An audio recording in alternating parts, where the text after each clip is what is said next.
Welcome to my video essay on the 1946 film It's a Wonderful Life, directed by Frank Capra. I first saw It's a Wonderful Life in my 20s. From the poster, I was expecting a sweet Hollywood feel-good classic. I wasn't prepared for how emotionally invested I would become in George Bailey. I watched him grow up and saw him put his dreams of travel aside to help the community of Bedford Falls. But is this film still relevant today? And does it hold appeal for young adults in the 21st century? Here's Ruby, age 21, from Goldsmiths University. Yeah, I remember watching it when I was six or seven, and watched it at Big Cinema at Christmas, and I just remember it so well, just like an amazing message in the film, and it's just profound, and yeah, talks about life and death, and yeah, to feel grateful for being alive. I think it's such an important film. Stephen Johnston wrote in his 2018 book Wonder and Cruelty that It's a Wonderful Life might be the most inspirational film ever made. It might also be the cruelest. This accounts for its remarkable staying power and appeal. One of the themes that connects with life today is the battle between socialism and unregulated capitalism. George challenges wealthy antagonist Mr. Potter in the hope of making things better for the local people post-World War II. Here's George Bailey standing up to Mr. Potter. You're right when you say my father was no businessman. I know that. Why he ever started this cheap penny-ante building alone, I'll never know. But neither you nor anybody else can say anything against his character, because his whole life was, why, in the 25 years since he and Uncle Billy started this thing, he never once thought of himself. Isn't that right, Uncle Billy? He didn't save enough money to send Harry to school, let alone me. But he did help a few people get out of your slums, Mr. Potter. And what's wrong with that? Well, here, you're all businessmen here. Doesn't it make them better citizens? Doesn't it make them better customers? You said that what'd you say just a minute ago? They had to wait and save their money before they even thought of a decent home? Wait for what? Until their children grow up and leave them, until they're so old and broken down that do you know how long it takes a working man to save $5,000? Just remember this, Mr. Potter, that this rabble you're talking about, they do most of the working and paying and living and dying in this community. Well, is it too much to have them work and pay and live and die in a couple of decent rooms and a bath? Leading man James Stewart and director Frank Capra had both served in the war, and they identified with the struggles of the time. In J.D. Sullivan's 2005 article, he says, Capra saw the script for It's a Wonderful Life as the perfect antidote for people recovering from the war. It portrayed in starkly resonant terms the value and meaning of an individual human life. In Frank Capra's 1971 autobiography, he says, it was my kind of film for my kind of people, a film to tell the weary, the disheartened and the disillusioned that no man is a failure. People watch It's a Wonderful Life as part of a Christmas tradition. They identify with George's plight, especially now, post-pandemic, in the throes of a cost of living crisis.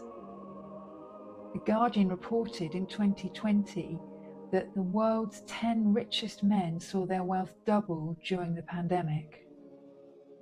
Former US State Secretary Robert Reich wrote an article in 2021 entitled, "You Want to Know About Trump?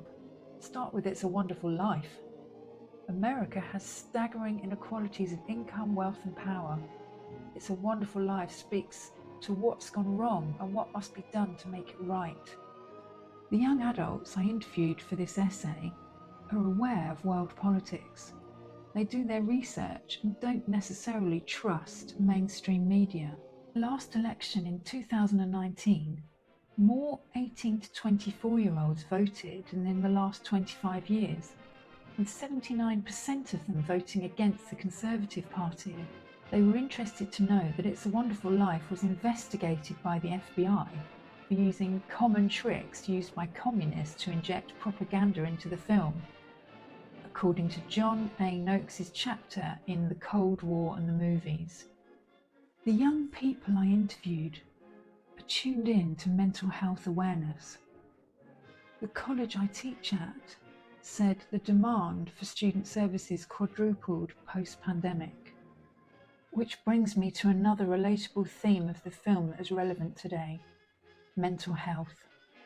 At his darkest hour, George Bailey believes he's going to prison because of the money his uncle has mislaid. He appeals to Mr. Potter for help, who, unbeknownst to George, has stolen the money. You used to be so cocky. You were going to go out and conquer the world. You once called me a warped, frustrated old man. What are you with a warped, frustrated young man? Miserable little clerk crawling in here on your hands and knees and begging for help. No securities, no stocks, no bonds, nothing but a miserable little $500 equity and a life insurance policy. You're worth more dead than alive. Why don't you go to the riffraff you love so much and ask them to let you have $8,000? According to a 2022 report in the BMC Psychiatry Journal, the financial crisis due to loss of employment led to an increase in suicide and suicide attempts. The Office for National Statistics reports that 115 people die from suicide every week in the UK. 75% of these are men. George Bailey contemplates suicide and is saved by Clarence the Angel. "I wish I'd never been born," he said. God. Oh, God.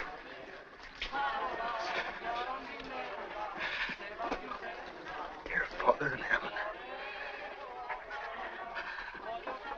I'm not a praying man, but if you're up there and you can hear me, show me the way.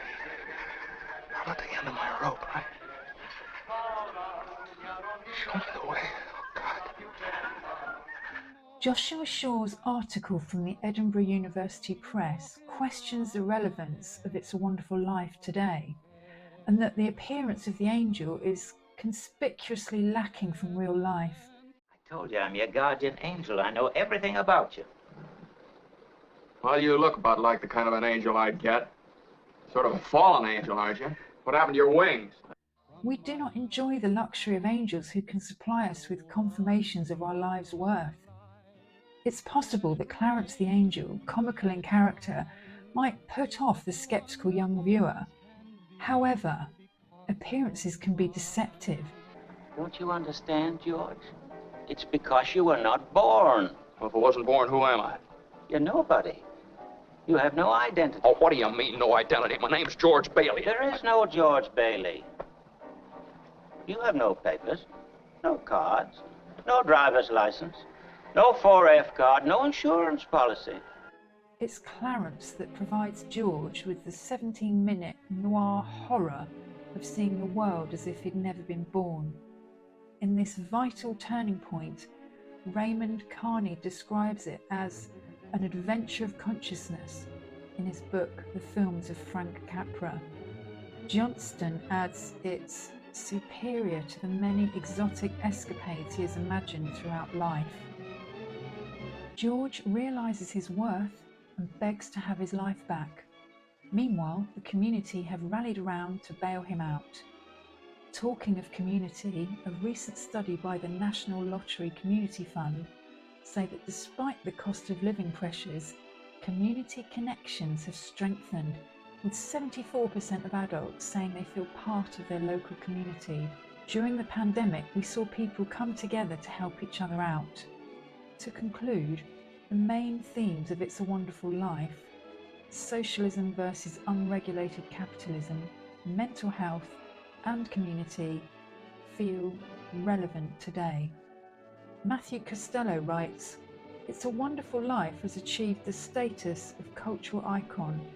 Its annual broadcast has become a ritual. It brings comfort to people year after year. It's one of Steven Spielberg's top 4 films he watches before making a movie. Here's Zuzu, a student from Falmouth University. Well, I think It's a Wonderful Life is a timeless story about human spirit. Considering we haven't much changed how we run society and Western culture, it speaks to community spirit, mental health and the importance of prioritising your own. asking for help when you need it, and as I feel very connected to those characters emotionally, and their struggles really transcend today's struggles. I'd like to finish with a quote from Dr. Deborah Kashaba, who treats young people struggling with mental health. It's a Wonderful Life speaks of the value of accepting our lives as they have unfolded, rather than how we want them to be.